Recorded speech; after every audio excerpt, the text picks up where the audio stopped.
Queridos amigos, estamos metidos de lleno en el estudio de un tema realmente maravilloso, que es el lenguaje. Y el lenguaje auténtico pide silencio. Por eso estamos viendo ahora la relación entre el lenguaje, el sentido del lenguaje y el silencio. Es muy importante de cuando en cuando dejarnos invadir por el asombro que suscita el lenguaje. Es tan asombroso que al pensar en él surge en nosotros a menudo la palabra milagro. Milagro. De niño, cuando bajaba a la iglesia, veía enfrente la ría de Ferrol, tranquila como un estanque lleno de balandros, que vistos de lejos parecían cisnes, y una y otra vez exclamaba casi automáticamente: «Qué bonita está hoy la ría, qué bonita está hoy la ría». Por entonces yo no sabía lo que era la belleza, pero acababa de afirmar que la ría estallaba de puro bella. Y era verdad.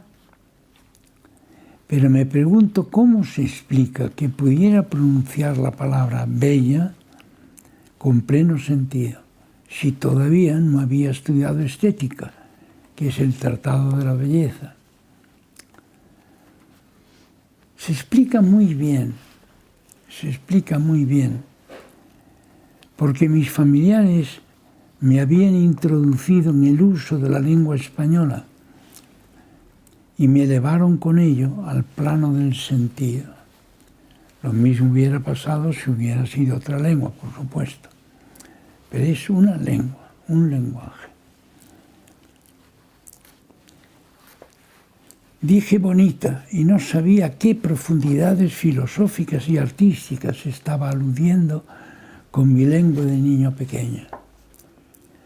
¿No parece un milagro que sin haber estudiado libros de estética ni haber cultivado mi sensibilidad artística con la contemplación de grandes obras de arte, como haría después, haya podido calificar tan exactamente de bonita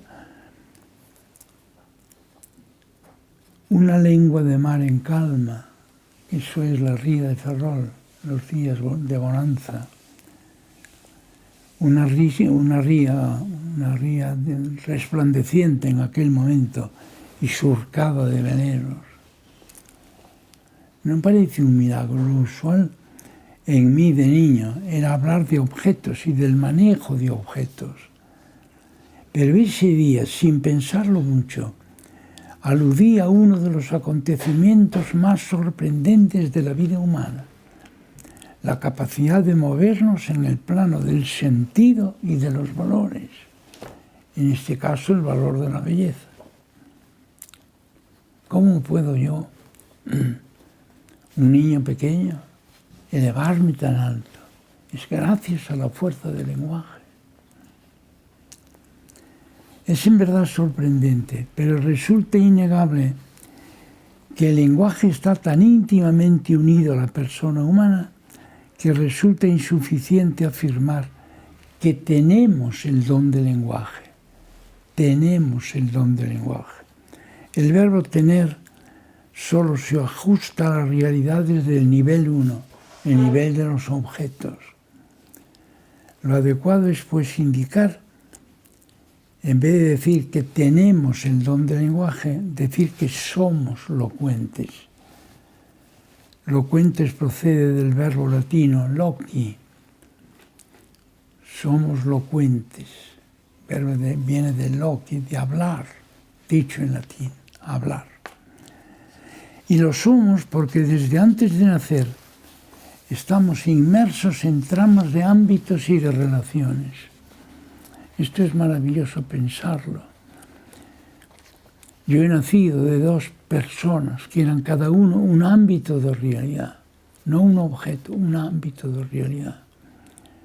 Y ellas han realizado ese abrazo de amor y todo ese proceso de generación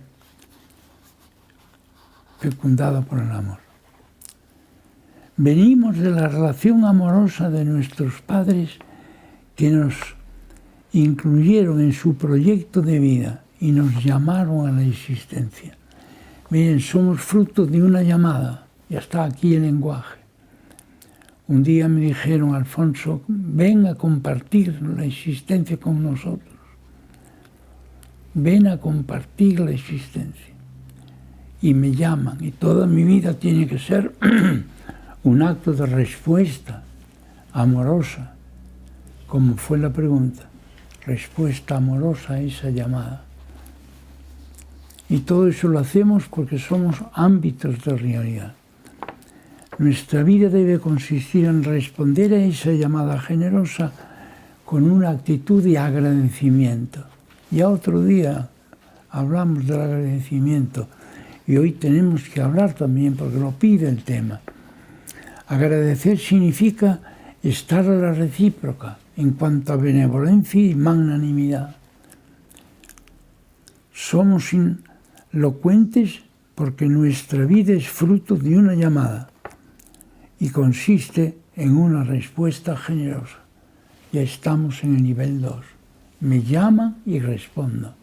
Me apelan y respondo. Aquí no es solo una acción y una reacción, es mucho más. Acción, reacción es en el nivel 1. Yo doy un golpe y suena. Es acción, reacción. La mesa reacciona. Pero una persona responde. Toda nuestra vida debe ser una respuesta agradecida a nuestros padres. El lenguaje es la capacidad prodigiosa que tiene el ser humano de integrar su ser abierto, creativo, relacional, ambital, con otros seres ambitales. Integrarla. Esa unidad de integración es eminentemente creativa, no lo olvidemos, y da lugar a realidades de riqueza admirable, sobrecogedora. Miren, yo el día que me di cuenta de la diferencia entre unir e integrar, ese día fui feliz, porque me di cuenta que aquí se abren 1000 posibilidades, y se me abrieron. Distinguir entre unir e integrar. Esa unidad de integración, repito, es eminentemente creativa y da lugar a realidades de riqueza admirable, como es el encuentro.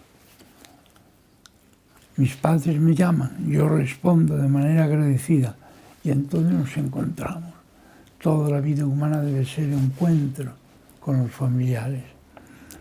Debemos subrayar ahora esto para conseguir luego resaltar la importancia correlativa del silencio. Y ahora nos viene otro tema que complementa el anterior. Hay que distinguir entre el lenguaje prosaico y el lenguaje poético. Miren, he hablado antes de ámbitos. Si solo hubiera objetos a nuestro alrededor, no habría lenguaje. No habría poesía, no habría lenguaje poético. Pero como hay ámbitos, hay lenguaje poético. Vamos a verlo rápidamente. Llamar y responder son actividades propias del nivel 2 de realidad, el nivel de la creatividad, no lo olvidemos. Nivel 2, nivel de las personas y la vida cultural, que es vida de creatividad. Al ser llamados a la existencia y responder, creamos un ámbito de relación amorosa.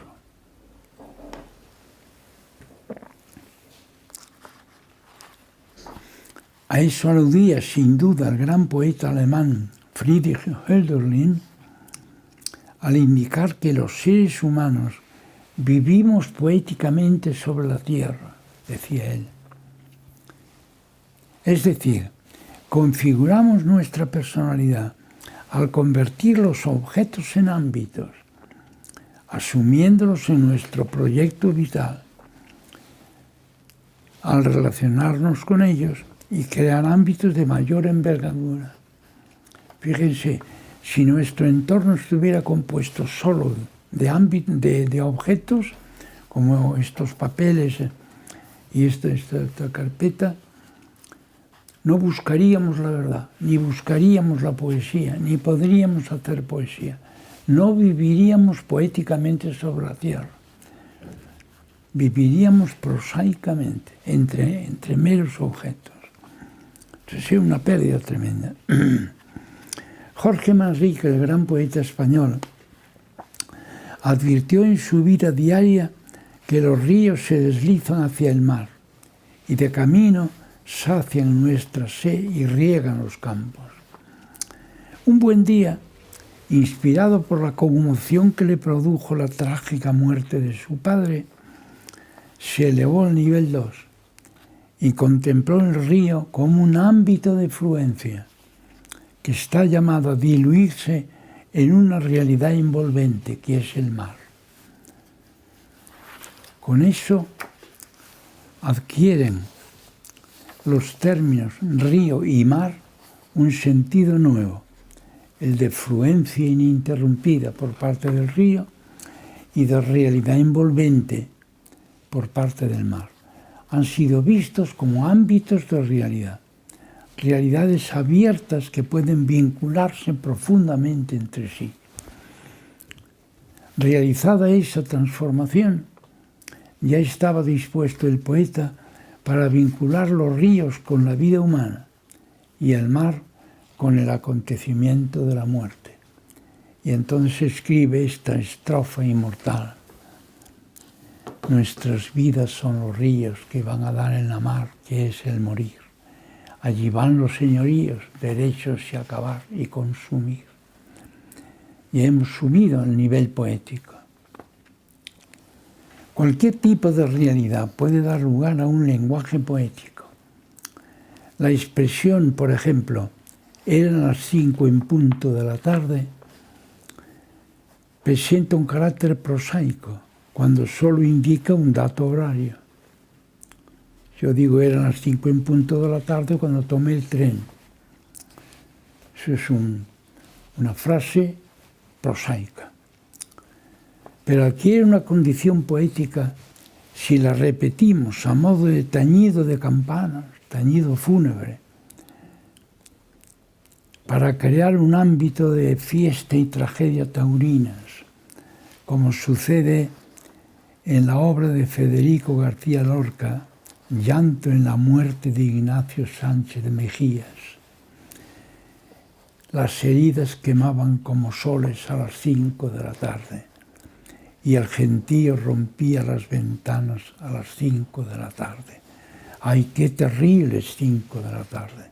Eran las 5 en todos los relojes, eran las 5 en sombra de la tarde. ¿Ven? Un término, una frase prosaica se convierte en poética, porque alude a ámbitos, al ámbito de fiesta que se convierte en una tragedia debido a la muerte del amigo torero. La condición poética no es exclusiva del lenguaje literario. La ostentan los tipos de lenguaje que expresan ámbitos y tramos de ámbitos.